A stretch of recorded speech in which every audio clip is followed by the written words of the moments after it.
Hey guys, welcome back to the channel. It's awesome that you're tuning in. So in this video we are going to take a close look at the PS5000. It's like one of the new generation of budget handhelds. And yup, it's budget. It's not like cheap to the cheap, but it's still budget.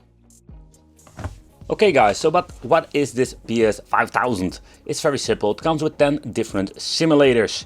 And what I find quite interesting is this device is still a cheap product. It's slightly, let's say, more expensive than the X series, but it's most of the time cheaper than like the high-end stuff from Anbenic. And why I think it's gonna be an interesting product because we're going to get two joysticks. It comes with a normal D-pad. It has functionality for adding a controller. And yeah, it comes with a professional chip. Ooh. But here at the parameters we can find some more information. An operating system is a Linux. We have seen this before with like plug and play for, let's say, the mini arcade machines. It only having, let's say, 256 megabytes, so that's a little bit of a bummer.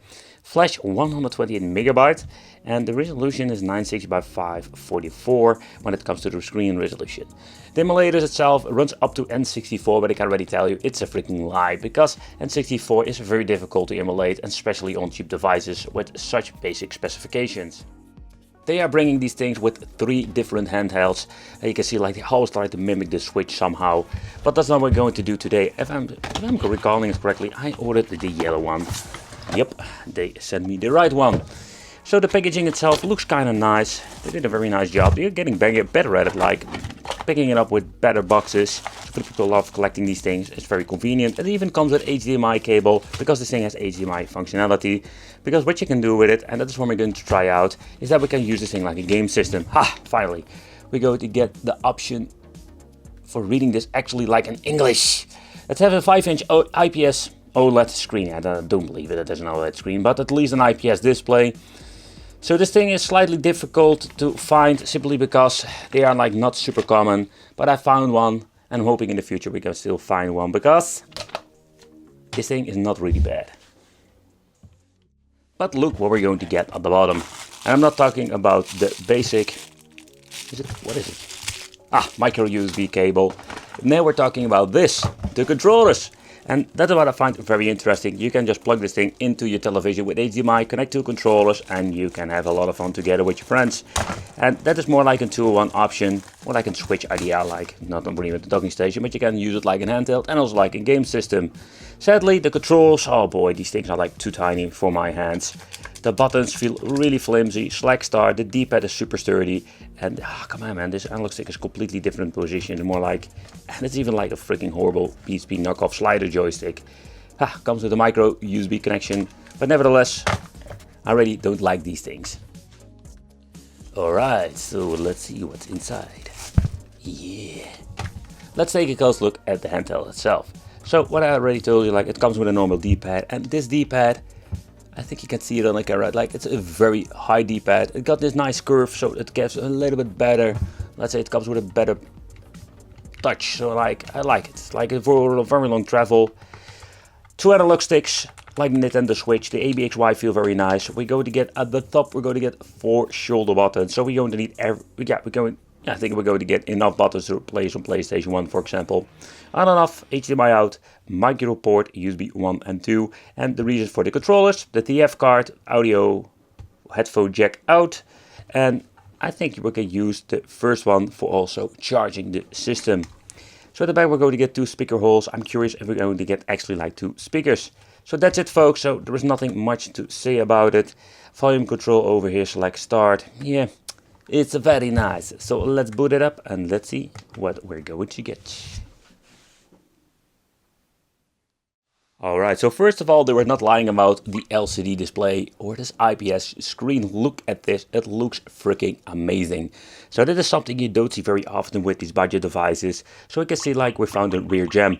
So the menu itself, it's similar to the arcade machine I've reviewed. And it's like, man, I really hate this. Like the shortcuts are weird. You cannot change them out. And if the file gets corrupted, you're having like a dead link that doesn't work anymore. So over here, we can play the games. Finally, it takes some time to load up. Here they made some folders for you, so you can drop in the files. You can listen to music, watch a pretty picture, watch another movie if you want to. Did they add anything? You can hear like it beeping, but it doesn't do anything. The file browsing is needed, so if you want to get, let's say, into the SD card, if it's possible with this part, you can do it. You could do it. You could do it now.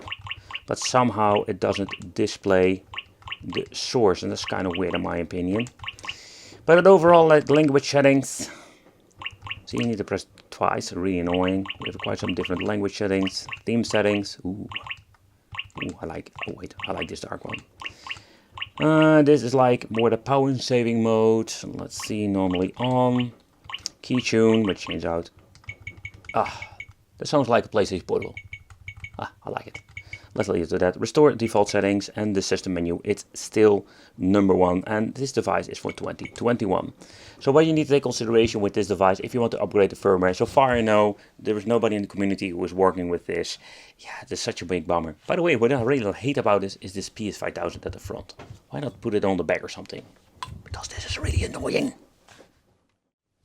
So these software work with the option like pressing select and start, and you can aim to get the quick load, quick menu, quick load, quick save. I need to say it correctly, quick load, quick save. And the reason why you can go out of the game, but also you can make a quick load, quick save. But there is no aspect ratio, and the only thing you can do is mess around with the controls if you're having any problems with the controller you're attaching to it, or the internal controls. But yeah, that's it, what you're going to get. So let's try some games. Okay guys, so the first one is of course PlayStation 1. I just want to get into the high-end stuff, just see how it runs. Music sounds very nice. Okay, so let's see if they map the buttons correctly.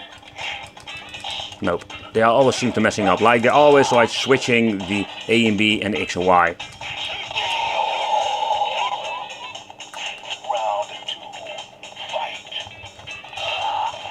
I don't see any hiccups. And I hate that we cannot change out the aspect ratio. But the game seems to be running really smooth. Okay, so next up, let's try Super Famicom. So fun fact, like with the really cheap to the cheap devices, the X series, we are always having issues. Okay, I needed to find my buttons. What a weird combination. But yeah, the problem is with the X series handheld, we all have a lot of issues. And we don't have these with the PS5000. But again, no aspect ratio option, so we have widescreen turtles. Yep. To be honest, I don't really find the D-pad comfortable to play. And I think it's a combination of the long travel, and I want to have the D-pad over here, so I always need to cramp up my thumb to play. So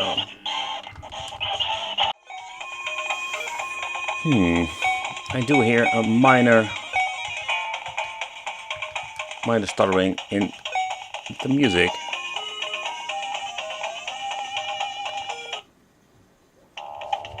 Fight!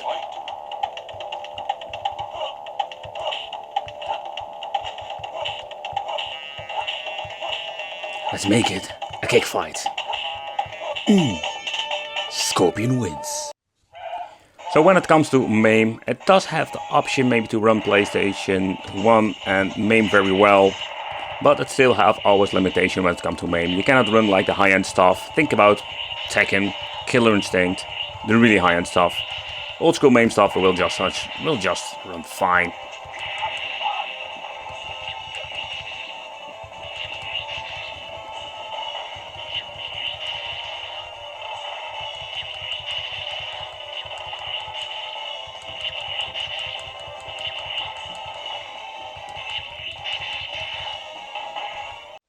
Alright, so let's open it up. So these devices are mostly plastic, fantastic, and I mean with this like, they are like having plastic shells and they are like basically clicked all together. The 4 screws you can see over here are like keeping the shells together. It's more like an extra support.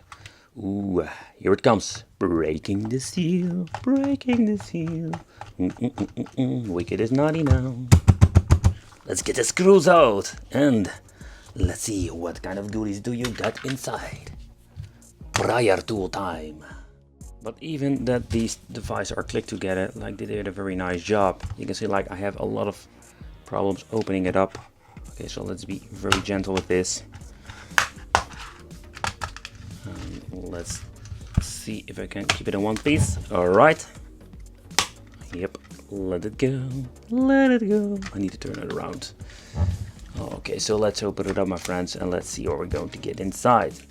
So first of all, what I find quite interesting, that we're finally going to get two speakers. I must say, the quality wise, it goes very loud, but I don't have like the idea like that we're going to get actually like two speakers. I don't have the stereo sound going on.